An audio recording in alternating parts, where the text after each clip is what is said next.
kasih-Nya tiada tara. Sebab katanya, asalku jamah saja jubahnya, aku akan sembuh.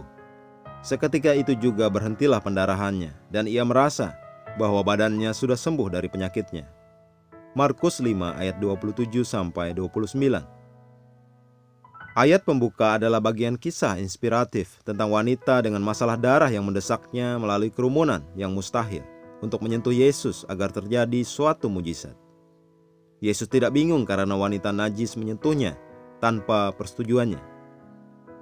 Ingat, di bawah hukum Musa adalah haram bagi wanita seperti itu untuk terlihat di depan umum, apalagi melakukan kontak dengan orang lain, karena dia sedang mengalami pendarahan, membuatnya najis. Tetapi Yesus yang sangat pengasih dan murah hati menyapa wanita itu dengan penuh kasih sayang.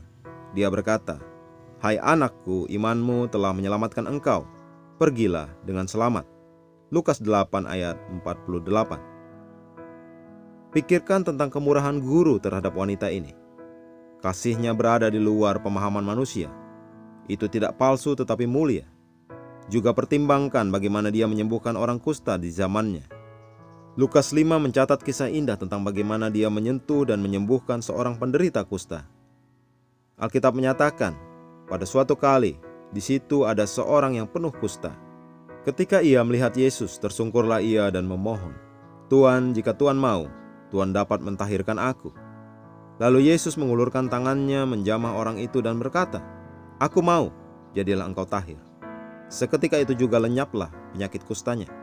Lukas 5 ayat 12-14. Yesus sang guru tidak terinfeksi karena melakukan kontak dengan orang yang terinfeksi. Sebaliknya, dia menyembuhkan yang terinfeksi.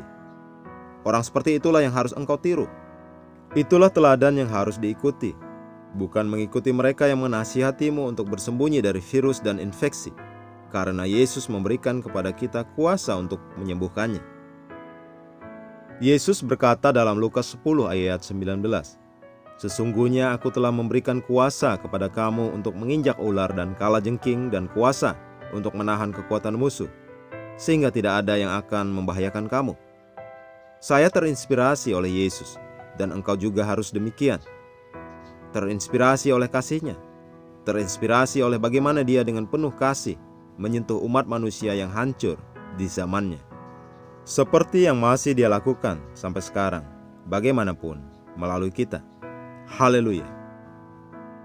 Mari kita berdoa. Bapa terkasih, terima kasih atas sifat kasih-Mu yang sepenuhnya diungkapkan dan ditunjukkan melalui aku. Aku menyatakan cinta dan kehadiran-Mu pada yang sakit, yang lelah dan yang terbebani hari ini. Karena aku adalah oasis kasih. Aku adalah aliran kelegaan, kemudahan, penyegaran, pemulihan, dan berkat bagi mereka yang bermasalah dalam nama Yesus. Amin.